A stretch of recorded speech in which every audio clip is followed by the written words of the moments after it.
Bonjour à toutes et à tous et bienvenue dans cette vidéo dans laquelle nous allons parler des allégations de santé en nutrition animale. Premier point important, un aliment n'est pas et ne peut pas se faire passer pour un médicament. Sur ce point-là, la législation est très claire. En effet, l'article 13 du règlement européen numéro 767/2009 dispose que l'étiquetage ou la présentation des matières premières pour aliments des animaux et des aliments composés pour animaux ne comporte pas d'allégations selon lesquelles l'aliment possède des propriétés de prévention, de traitement ou de guérison d'une maladie. Pourtant, vous allez me dire, mon vétérinaire, il m'a déjà prescrit des aliments rénaux, des aliments pour des problèmes gastro-intestinaux, des aliments pour animal diabétique, des aliments pour animal qui présente de l'arthrose. Tous ces aliments sont des aliments à objectif nutritionnel particulier ou aussi appelés ONP. En effet, si un aliment n'est jamais un médicament, l'alimentation peut être utile dans un certain nombre d'affections. Par contre, on ne peut pas faire n'importe quoi. C'est l'Europe qui décide quels sont les objectifs nutritionnels particuliers.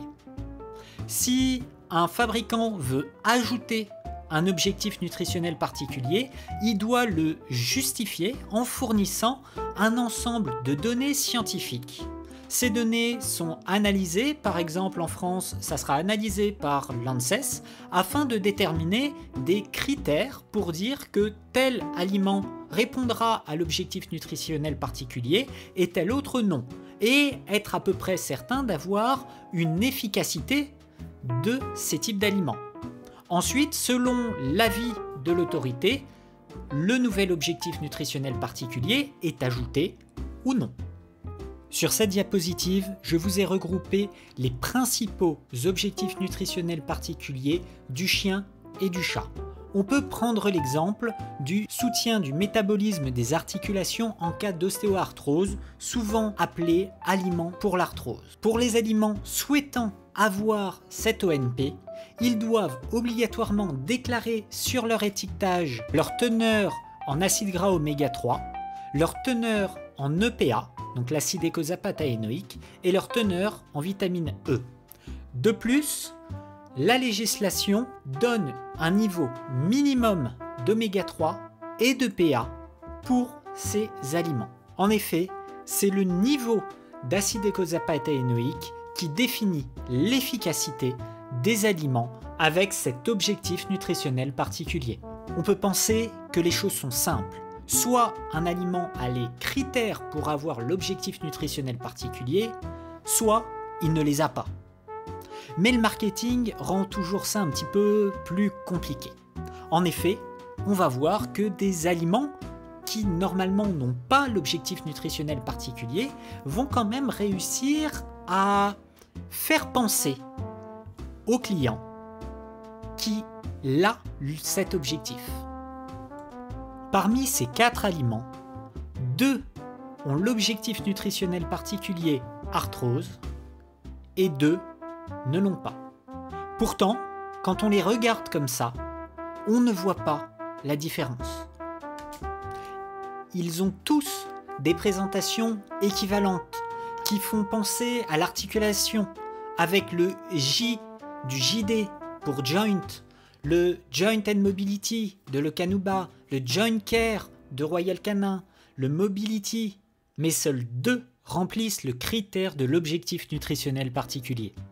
Dans ces 4 exemples, seul l'aliment de Hills et celui de Virbac remplissent à la fois les critères de teneur en oméga 3 et en acide eicosapataénoïque, EPA, pour justifier l'objectif nutritionnel particulier arthrose. Les 2 autres aliments ont une teneur bien trop faible en oméga 3 pour pouvoir obtenir l'objectif nutritionnel particulier. Leur pratique et la dénomination de leurs produits est pourtant parfaitement légale. En effet, aucun de ces 2 aliments, que ce soit sur le site internet ou sur le paquet, ne parlent dans leur présentation de l'affection arthrose. Ils parlent juste d'articulation et de bonne santé. Par conséquent, légalement, n'importe quel aliment peut mettre dans son nom joint, peut mettre mobilité. Ça n'est pas un objectif nutritionnel particulier en soi. Seul parler d'arthrose ou le cas échéant d'une autre maladie oblige à respecter, quand il existe, l'objectif nutritionnel particulier afférent. Attention cependant, toutes les marques ne sont pas aussi regardantes sur la réglementation. En voici un exemple. Déjà, on remarque que cette marque veut prévenir un certain nombre de maladies comme le diabète de type 2, le cancer, les pancréatites, l'obésité. Déjà, annoncer qu'un aliment peut prévenir des affections, c'est interdit, comme nous l'avons vu au début, par la réglementation européenne 767/2009. De plus, la prévention de l'inflammation est à la limite une indication médicamenteuse. Pancréatite et cancer ne sont même pas dans la liste des objectifs nutritionnels particuliers. Pour être adapté au diabète, cet aliment aurait dû indiquer la teneur en sucres totaux et en amidon. Et attention, l'ENA n'est pas un dosage du sucre ou de l'amidon. Et pour le surpoids, alors que la norme pour un objectif nutritionnel particulier indique que la densité énergétique doit être inférieure à 306 kcal pour 100 g, cet aliment en comporte 385 kcal pour 100 g.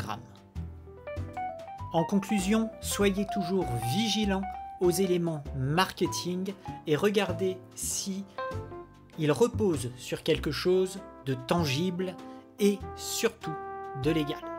Et en cas de doute, n'hésitez pas à demander un conseil à votre vétérinaire.